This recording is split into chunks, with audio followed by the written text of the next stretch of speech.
Ok, alors bienvenue à toutes et à tous dans cette vidéo au sein de laquelle on va aborder quelques notions de mathématiques financières. On va utiliser cette formule. Donc ne quittez pas la vidéo, je vais tout vous expliquer. Vous allez voir que cette formule pourrait être beaucoup plus utile que vous ne le pensiez dans le cadre de vos investissements en bourse pour valoriser des actions en bourse. Donc pour rendre cette vidéo la plus didactique, je dirais possible, la plus compréhensible possible, je vais utiliser un exemple réel. Aujourd'hui, je vais parler d'une entreprise que vous connaissez probablement tous qui s'appelle Total. Total, le groupe Total est coté en bourse. Les actions du groupe Total sont cotées en bourse sur Euronext Paris, la bourse de Paris. Donc aujourd'hui, j'ai décidé de faire une étude de cas en même temps que mes explications pour que vous compreniez bien les choses et surtout parce que c'est quelque chose de réel et d'appliquer tout simplement de réel. Donc, qu'est-ce qu'on va faire aujourd'hui? Aujourd'hui, on va valoriser l'action Total. On va essayer de savoir combien vaut vraiment l'action Total. Donc, en bourse, il y a différentes manières de valoriser des actions. Il y a le fameux PER, le Price Earning Ratio.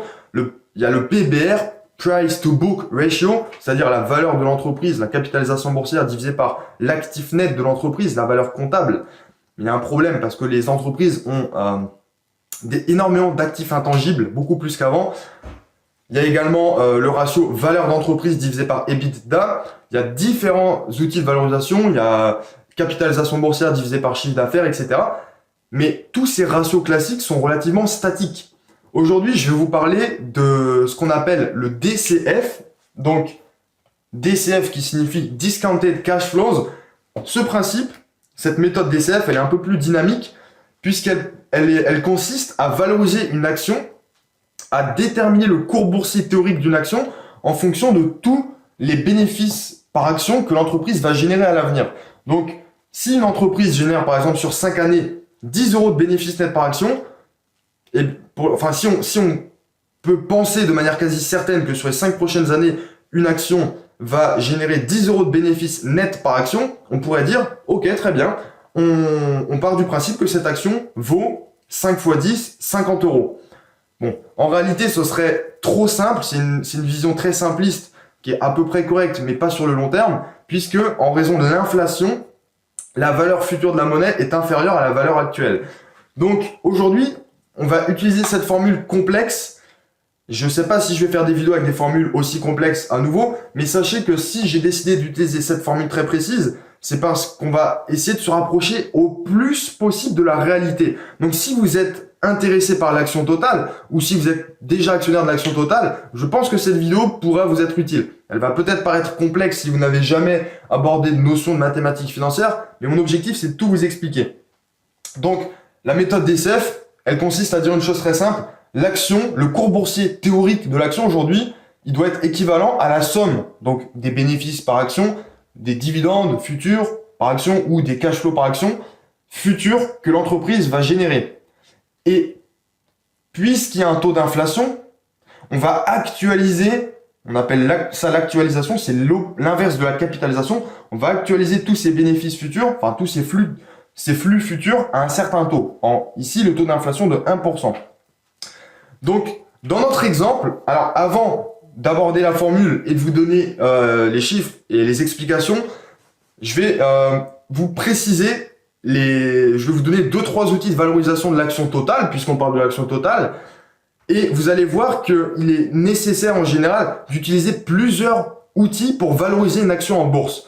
Donc, ici, je vais vous donner le Price Earning Ratio et le ratio valeur d'entreprise sur EBITDA. Donc, le PER de l'entreprise Total, là, je parle des données financières pour l'exercice 2020, qui n'est du coup pas encore terminé, mais ce sont les prévisions, du moins. Le PER de Total, dans cette vidéo, je vais parler exclusivement de l'entreprise Total, donc sur des chiffres réels. Le PER de Total,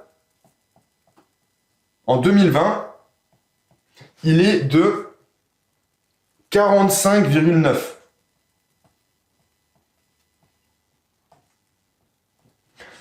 Donc, Total, si vous achetez les actions Total maintenant, vous payerez votre action 45,9 fois les bénéfices. C'est extrêmement élevé, c'est considérable.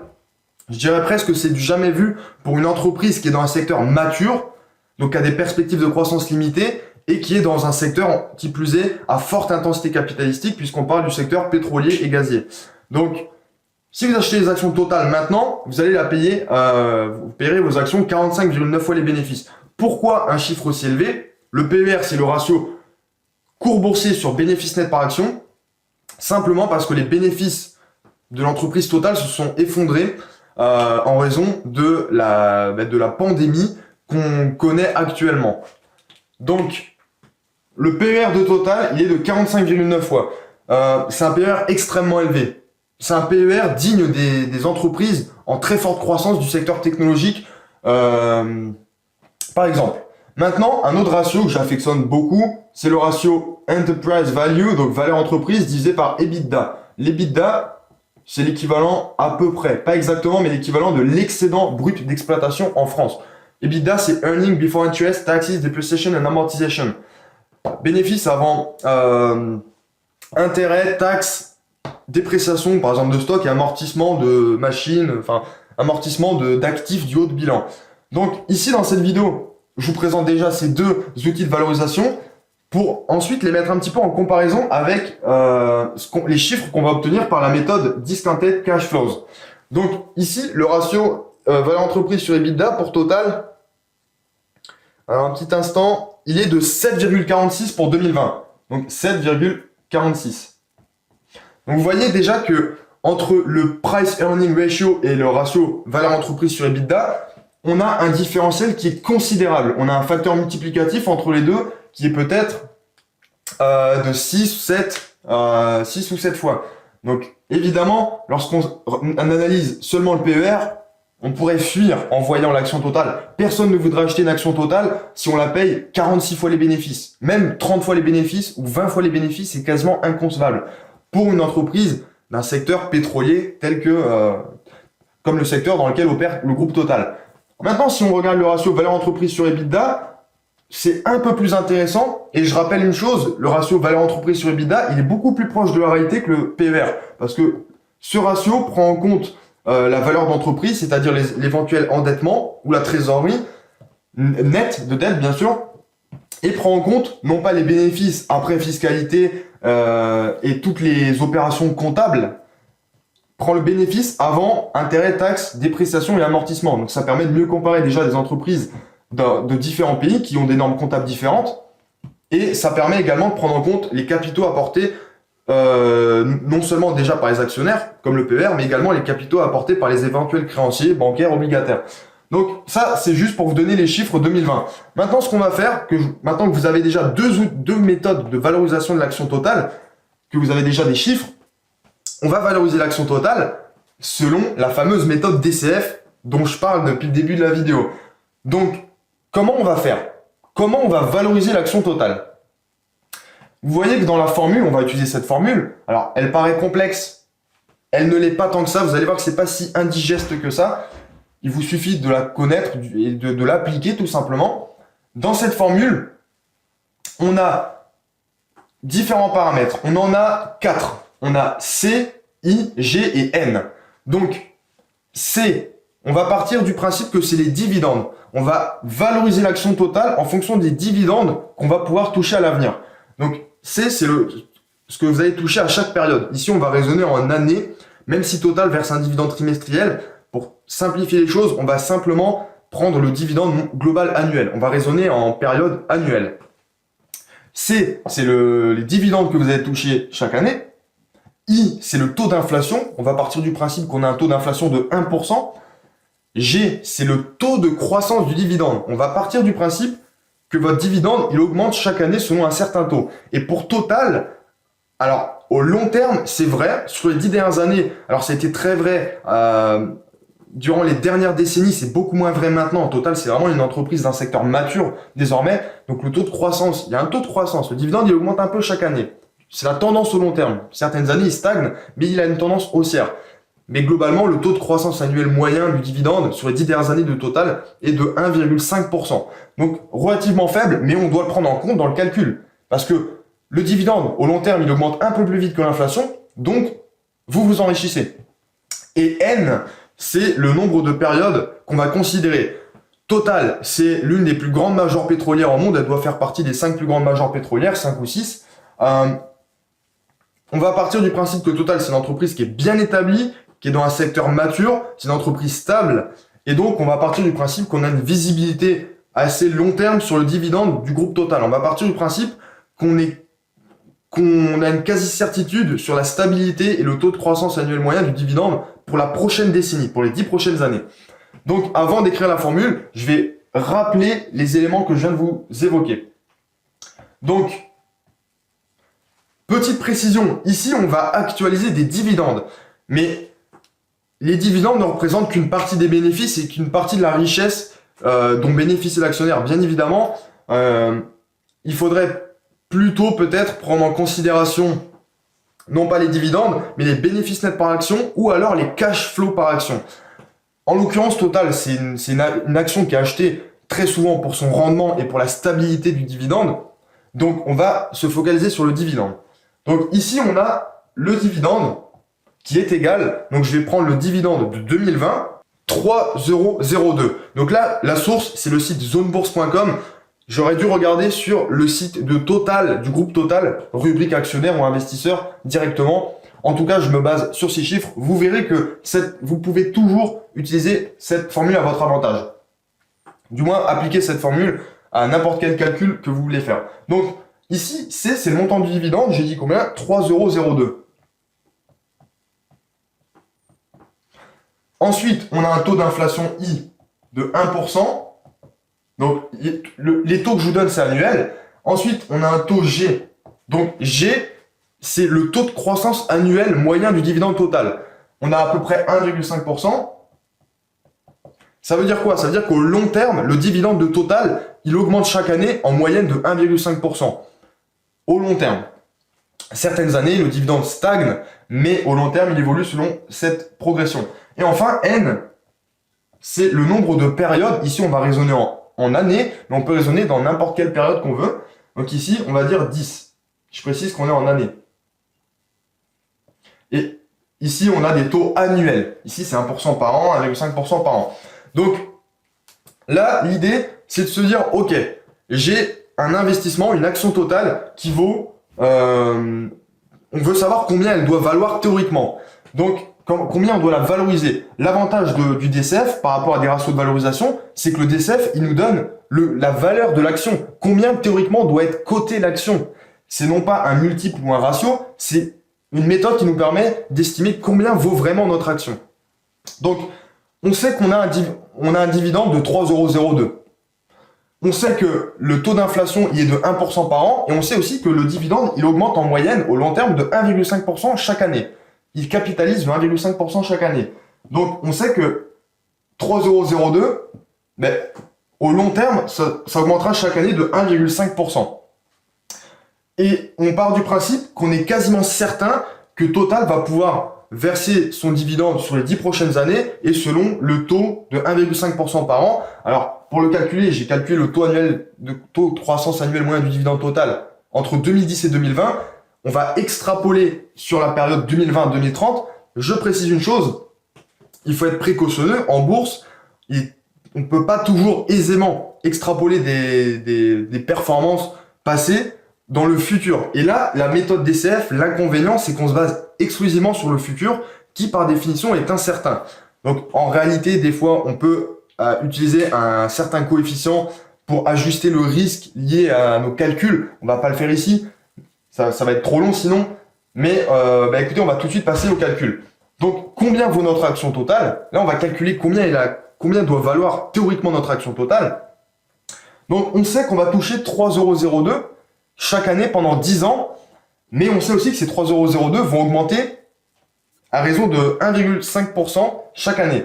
Donc déjà, d'emblée, quelque chose à comprendre, si vous touchez un dividende de 3,002 € sur 10 années, on a une somme globale de dividendes, bien évidemment, de 30,20 €. Donc d'emblée, vous pouvez vous dire, ok, je vais toucher plus de 3 € de dividendes sur les 10 prochaines années, chaque année. Donc mon action totale, elle doit valoir déjà plus de 30 €. Vous avez raison, mais si vous raisonnez comme ça, vous omettez l'inflation Et vous omettez également quelque chose qui, en l'occurrence, est bénéfique, contrairement à l'inflation, pour nous en tout cas, c'est le taux de croissance du dividende. Le dividende total, il augmente un petit peu chaque année. Pas beaucoup, mais un petit peu. Et donc, ça vient augmenter la valeur de nos actions. Et puisque le taux de croissance du dividende est supérieur au taux d'inflation, vous verrez qu'on aura non pas 30,20 €, mais un tout petit peu plus. Bien sûr, je vais vous donner également des informations clés, parce que c'est pas la seule chose qu'il faut prendre en compte. Donc, il suffit d'appliquer la formule. La valeur actuelle, ça revient à dire combien vaut actuellement, tout de suite, ce qu'on va toucher à l'avenir. Puisqu'il y a l'inflation, puisqu'il y a un taux de croissance en l'occurrence, etc., ce qu'on va toucher à l'avenir, enfin, la valeur actuelle de tout ce qu'on va gagner, c'est différent de la somme de ce qu'on va gagner. Donc, il suffit d'appliquer ce calcul. Ici, on cherche donc le cours boursier théorique. Le cours boursier théorique de l'action totale, eh bien, il suffit de remplacer, d'utiliser la formule. Donc ici, on a quoi? On a 3,02. 3,02 € de dividende. On part de cette base-là. Maintenant, I moins G, donc I c'est 1%, et G c'est 1,5%, donc ça nous fait 0,01. Donc I moins 0,015. Donc ça donne un chiffre négatif, mais vous allez voir, ça va quand même nous donner un chiffre positif in fine. Fois, donc tout simplement, ici, fois 1, donc je vais dévier un petit peu puisqu'il n'y a pas la place, fois 1, moins 1 plus G, ça fait 1 plus 1,5%, donc 1, ça fait 100 sur 100, 1,5%, ça fait 0,015 sur 1. Donc, ça nous fait donc 1,015, 1,5%. Excusez-moi, exposant le nombre d'années. Ici, en l'occurrence, on parle de 10 années. Et du coup, ici, on a 1 plus I, donc 1 plus 0,01, donc ça me fait 1,01, exposant 10 années également. Et donc, en appliquant cette formule, tout simplement, on va savoir combien vaut théoriquement, selon la méthode discounted cash flows, l'action totale. Donc, il suffit de prendre sa calculette. Donc, je commence bien. Donc, 3,02 divisé par 0,01 moins 0,015 fois 1 moins 1,015 exposant 10, 1,01 exposant 10. Et donc, selon cette méthode, on arrive à 30,58 €.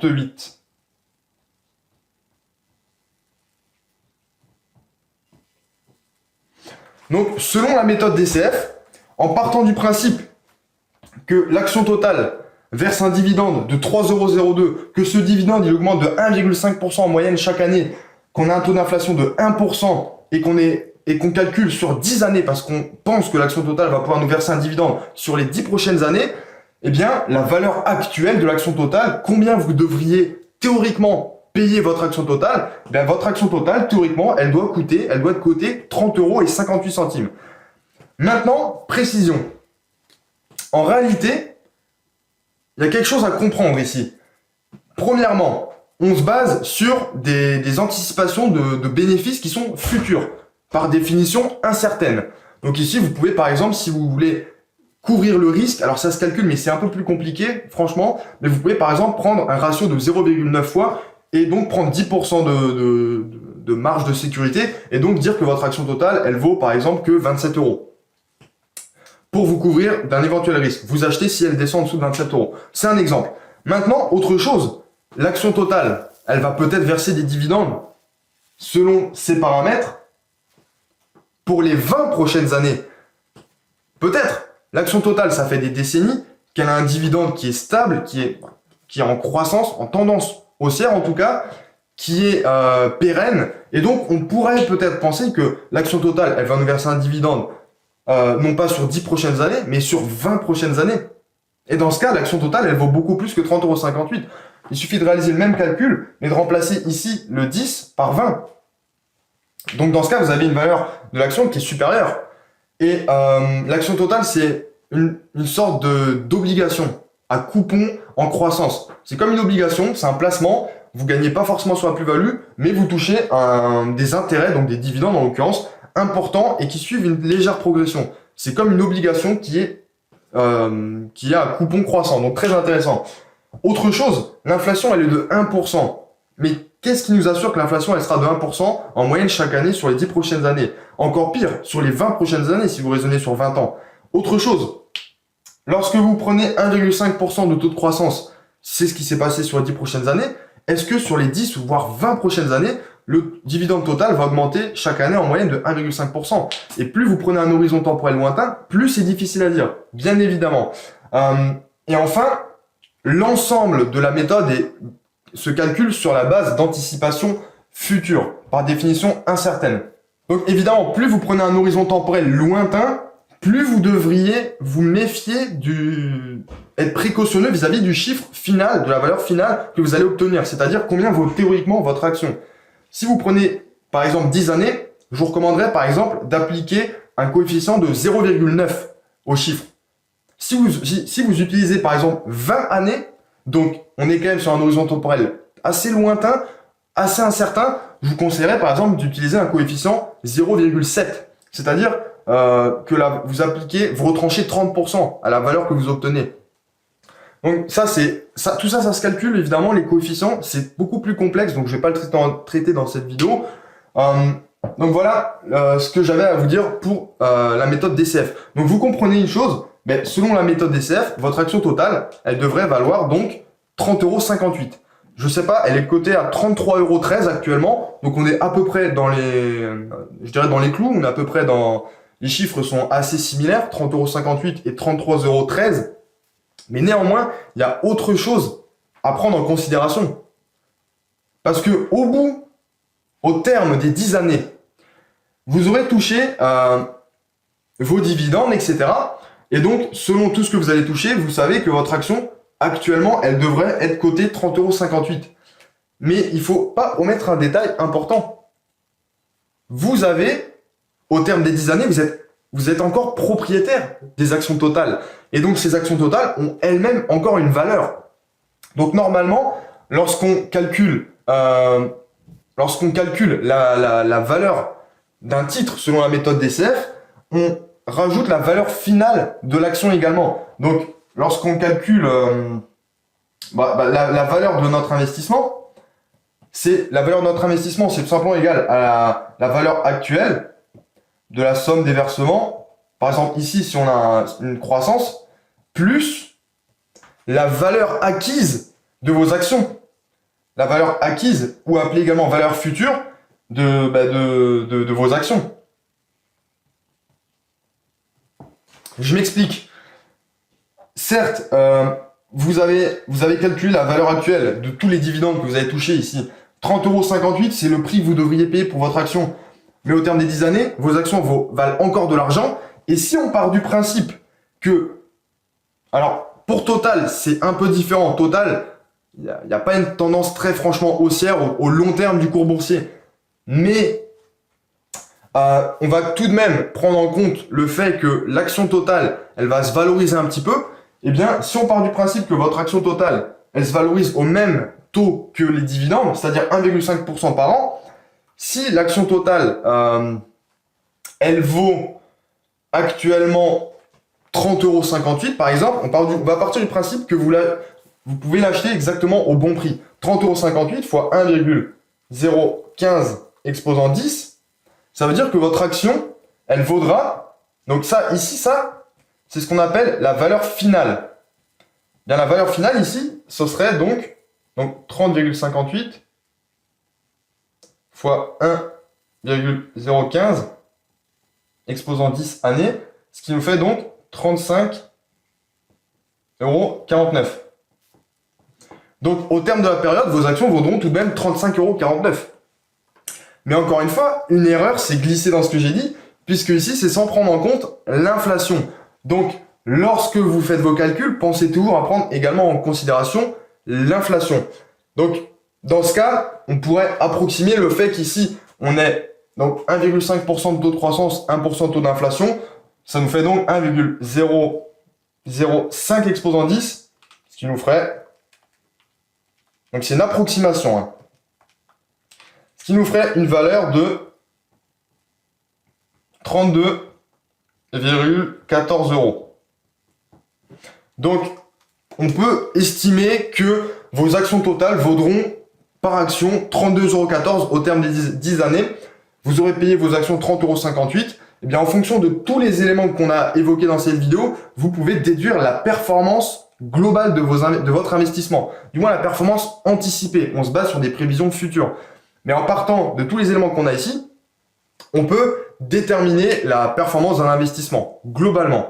Donc, je vais pas tout traiter dans cette vidéo, ça va être trop long. J'ai pas envie de trop vous embrouiller, je dirais. Le but, c'était de vous présenter cette formule et son intérêt, son utilité. Donc maintenant, la conclusion, est-ce que si vous voulez acheter les actions totales, eh bien, partez d'hypothèses rationnelles et cartésiennes, je dirais, utilisez cette formule et calculez simplement selon la méthode DCF, Discounted Cash Flows, si pour vous, c'est intéressant d'acheter des actions totales, oui ou non. Sans oublier le fait qu'à terme, vos actions, elles auront toujours une valeur. Donc, ici, la valeur finale, on n'est pas toujours obligé de l'intégrer, en l'occurrence pour Total, mais parce que c'est une valeur mature, qui a un cours boursier qui est plutôt stable, du moins qui oscille entre une droite de support et de résistance au long terme. Je dirais entre 35 et 55 euros au long terme, mais approximativement bien sûr. Mais si vous achetez des valeurs de croissance comme des actions Hermès, n'oubliez surtout pas que vos actions vont se valoriser énormément au long terme. Et donc, vous devrez toujours penser à intégrer dans vos prévisions la valeur finale de vos actions. Combien vaudront vos actions Hermès, la prévision anticipée de leur valeur, dans par exemple 10 ans ou 15 années. Donc évidemment ici, pour Total, la valeur finale sera probablement assez proche de la valeur d'achat. Et donc en prenant en compte l'inflation, il y aura peu de différence. Mais si vous achetez des actions Hermès, vous allez avoir un taux de croissance G très important, mais en revanche, un montant très très faible par rapport au cours boursier actuel. Et en revanche, vous aurez une valeur finale qui va être beaucoup plus importante que votre valeur initiale si vous avez un horizon temporel assez lointain. Donc écoutez, c'est tout pour cette vidéo. Je pense avoir couvert à peu près l'intégralité des éléments essentiels en tout cas. Si ça vous a plu, vous avez appris des choses, bien évidemment, n'hésitez pas à me le dire, à me poser des questions dans les commentaires si vous en avez. Je répondrai avec grand plaisir. Et puis comme d'habitude, abonnez-vous, enfin faites comme vous voulez. Puis moi je vous dis à très vite pour une prochaine vidéo.